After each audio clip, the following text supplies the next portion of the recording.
Cinema எடுக்கிறது ரெண்டே ரெண்டு விதம் தான்.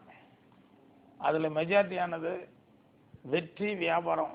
இதை மட்டுமே மனசில் வச்சுக்கிட்டு மார்க்கெட்டில் இருக்கிற முன்னணி நடிகரை வச்சுக்கிட்டு வழக்கமாக ஜனங்களுக்கு எதெல்லாம் பிடிக்கும் அப்படிங்கிற மாதிரி அந்த வழக்கமான ஆட்டம் பாட்டம் அடிதடி அப்புறம் மேற்படி சமாச்சாரங்கள், சில நேரங்களில் ஊறுகாய் மாதிரி, சில நேரங்களில் சாப்பாடு மாதிரி கூட சேர்த்துக்கிட்டு அப்படி எடுக்கிறதுங்கிறது ஒரு வகை. இன்னொன்று வெற்றி, வியாபாரம்.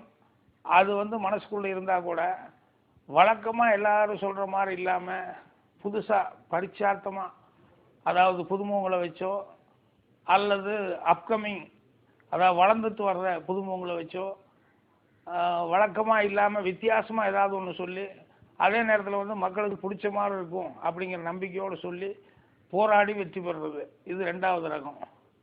இந்த ரெண்டாவது ரகத்திலையும் நிறைய பேர் வெற்றி பெற்றிருக்காங்க. அது காரணம் மக்களுடைய ரசனை தான். பை டூ இந்த படத்தினுடைய தமிழ் படம் தான். இங்கிலீஷ் பேர் மாதிரி இருக்குது, ஆனால் தமிழ் படம்.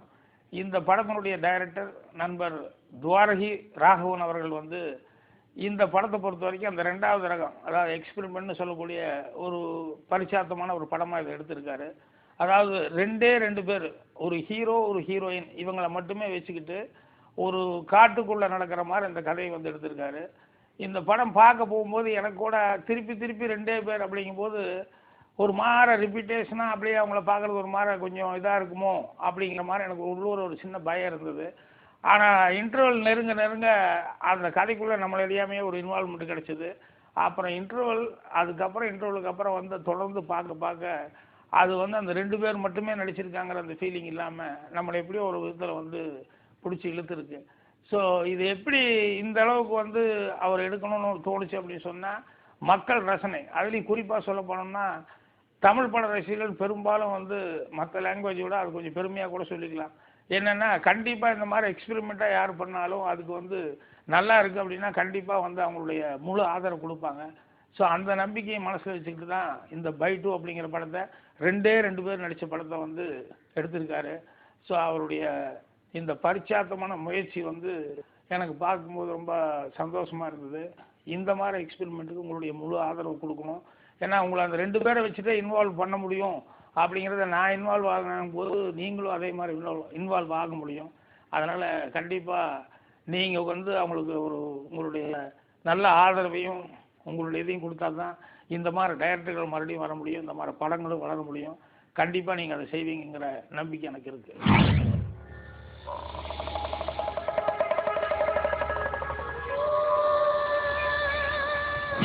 சார், சினிமா பார்க்குறதுக்குன்னு ஆரம்பித்த நாள்லேருந்து இது ஒரு அருமையான படம். இந்த மாதிரி படம் இன்னொரு படம் எதிர்காலத்தில் வருமானு தெரியல. இந்த படம் மிக அருமையான படம், நல்லா வெற்றி பெறும்.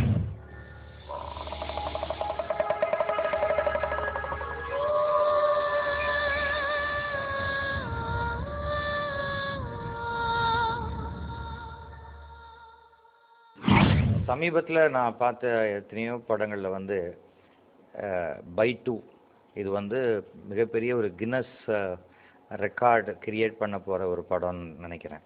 காரணம் ஒரு தமிழ் சினிமாவில் மொத்தமே இரண்டு பேர் மட்டும்தான் நடிச்சிருக்காங்க. ரெண்டே பேருங்கிறதுனால ஒரு காட்டுவாசிகளோ இல்லை ஒரு ஆதாமியவாள் மாதிரி படமோ அது மாதிரிலாம் கிடையாது.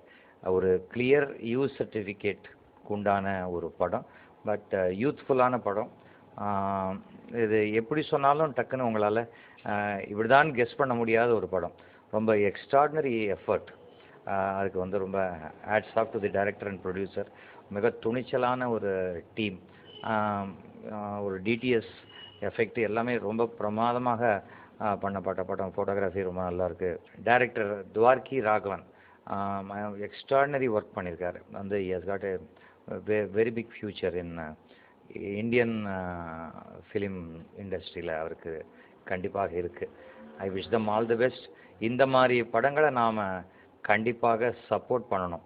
அப்போ தான் சினிமா வளரும்.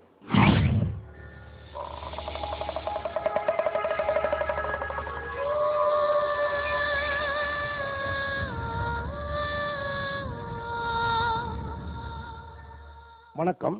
விஆர் மிராக்கிள் மூவிஸ் தயாரித்த பை டூங்கிற படம்.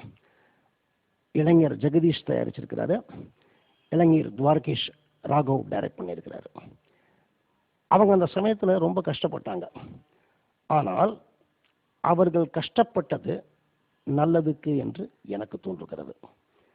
ஏன்னா எப்படி சென்சார் சர்டிஃபிகேட் கிடைக்கும் அப்படிங்கிற ஒரு ஏக்கத்தில், அப்படிங்கிற ஒரு பயத்தில் அவங்க நிறைய பேர் அப்ரோச் பண்ணினாங்க. அந்த மாதிரி என்னையும் அப்ரோச் பண்ணாங்க. நான் சவுத் இந்தியன் ஃபிலிம் ரைட்டர்ஸ் அசோசியேஷனில் பிரசிடெண்ட்டாக இருக்கேன். அதனால் எங்கள் south Indian film writers association பிரசிடெண்ட்ங்கிற முறையில் நானும் எங்களுடைய என்டையர் கமிட்டி இந்த படத்தை பார்க்க இருந்தது. படத்தை பார்த்ததுக்கப்புறம் தான் புரிஞ்சுது இந்த படம் இப்படி ஒரு மாத காலம் சென்சாரால் தள்ளப்பட்டது இந்த படத்தின் நல்லதுக்கு என்று. ஏனெனில் எங்கள் ரைட்டர்ஸ் அசோசியேஷனில் அப்படி ஒட்டு மொத்தமாக ஒரு படத்தை இது மட்டும் ப்ரைஸ் பண்ணதே கிடையாது. 2 ஆர்டிஸ்ட் மட்டும் நடிச்சிருக்கிறாங்க. ஒரு ஃபாரஸ்ட் ஏரியாவில் எடுத்திருக்கிறாங்க. வேறு ஆர்டிஸ்ட் யாருமே கிடையாது. அந்த கதை, அதில் இருக்கக்கூடிய வசனங்கள், ஃபோட்டோகிராஃபி, அவுட்டோர் லொக்கேஷன், அந்த சாங்ஸு, அந்த 2 நடிகர்களுடைய உன்னதமான நடிப்பு, டைரக்டர் தலையில் தூக்கி வச்சுக்கிட்டு அந்த படத்தை எடுத்து நடந்திருக்கிறாரே, கண்டிப்பாக தமிழ் இண்டஸ்ட்ரியில் இது பேசக்கூடிய படங்களில் ஒன்றாக இருக்கும். 2 ஆர்டிஸ்ட் நடித்து வந்திருக்கிற படம் இது. தயவுசெய்து இந்த படத்தை பாருங்கள். 2 ஆர்டிஸ்ட் நடித்தா அதில் கொஞ்சம் செக்ஸ் இருக்குமோங்கிற எண்ணம் லேடிஸ்க்கு இருக்கலாம். படத்தை பாருங்க, உங்களுக்கே தெரியும். வித்தியாசமான கதை, உணர்ச்சியை தூண்டக்கூடிய டைலாக்ஸ், கடைசி நேரத்தில் சீட்டினுடைய எட்ஜில் உட்காரும்படியான ஒரு கிளைமேக்ஸ். இந்த படம் கண்டிப்பாக நன்றாக ஓடும். இனிமேல் இந்த படத்துக்கு ஒன்று தான் தேவை. எல்லாத்தையும் இவங்க ப்ரொவைட் பண்ணிட்டாங்க. கடவுளின் ஆசி மட்டும் இந்த படத்திற்கு தேவை. அந்த கடவுள் இந்த படத்திற்கு அந்த ஆசியை வழங்குவார் என்று பரிபூர்ணமாக நம்புகிறேன்.